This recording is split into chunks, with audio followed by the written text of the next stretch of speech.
30 illik işğal altında qalan Azərbaycan torpaqlarını məhz bu oğullar sayəsində geri qaytarmışıq. İnanın, həm Azərbaycanda, həm Azərbaycandan kənarda indi başımızın dik tutma səbəbi məhz bu oğlanlardır. O oğlanları böyüdən anaların qarşısında baş əyəm. Allahdan başda təbriz olmalı. Bütün şəhidlərimizə rəhmət diləyirəm.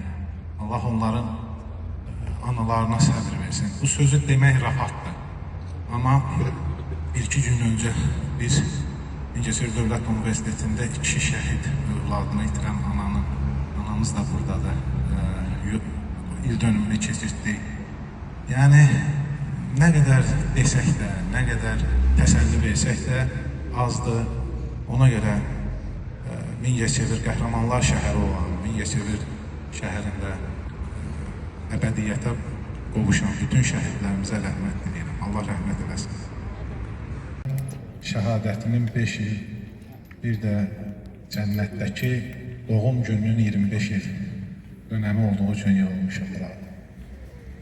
30 illik işğal altında qalan Azərbaycan torpaqlarını məhz bu oğullar sayəsində geri qaytarmışıq. İnanın, həm Azərbaycanda, həm Azərbaycandan kənarda indi başımızın dik tutma səbəbi məhz bu oğlanlardır. O oğlanları böyüdən anaların qarşısında baş əyəm. Allahdan başda təbriz olmalı. Bütün şəhidlərimizə rəhmət diləyirəm. Allah onların analarına səbir versin. Bu sözü demək rahatdır. Amma bir-iki gün öncə biz Mingəçevir Dövlət Universitetində 2 şəhid övladını itirən anamız da buradadır. İl dönümünü keçirdik. Yəni, nə qədər desək də, nə qədər təsəlli versək də azdır. Ona görə Mingəçevir qəhrəmanlar şəhəri olan Mingəçevir şəhərində əbədiyyətə qovuşan bütün şəhidlərimizə rəhmət diləyirəm. Allah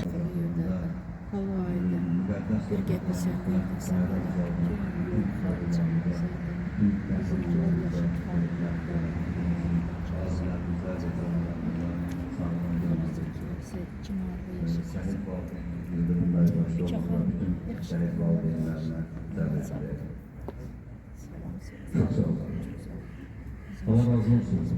Can sağlığı verirsiniz bize.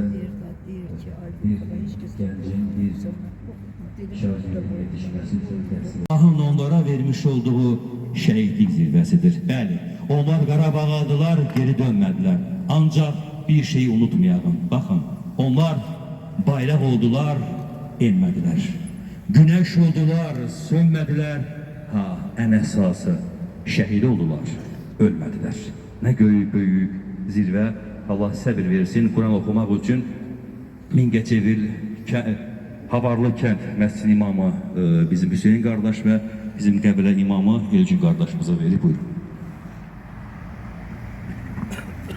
Deyirəm, hamınıza təşəkkür edirəm ki, bugünkü acı günümüzdə yanımızda olduğunuz üçün hamıya təşəkkür edirəm. Şəhid analarına, atalarına Allahdan səbir diləyirəm. Səbir yoxdur, amma yenə də səbir diləyirəm. Mən Təbrizin gəlməyəcəyini bilə-bilə hər gün onun yolunu gözləyirəm. Bəlkə bir gün gələcək. Hər gün. Yəni bizim üçün çox çətindir. Allah bir daha şəhidlərimizin ruhunu şad edəsin. Şəhərimizə gələn qonaqlarımıza xoş gəlmisiniz deyirəm. Allahdan bütün şəhidlərimizə rəhmət diləyirəm. Bu günləri Cümhuzadə Təbrizin anım günüdür.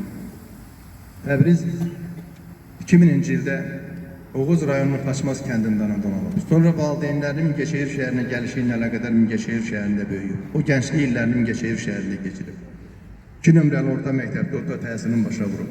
2018-19-cu illərdə hərbi xidmətini yerinə yetirib. 2020-ci ildə səfərbərlik başlayanda Təbriz bütün Mingəçevirlər kimi, bütün Azərbaycanın qəhrəman oğulları kimi səfərbərliyə müraciət edib, könüllü olaraq səfərbərliyə, hərbi xidmətə gedib, əvvəlcə təlimlərdə iştirak edib, sentyabrın 27-sindən döyüşlərdə iştirak. O, Qocabənd, Cəbrayıl, Füzuli, rayonların azad olunması uğrunda qəhrəmanlıqla mübarizə aparıb və Şuşaya qədər döyüş yolu. Döyüş yolunda o qəhrəmanlıqları olub.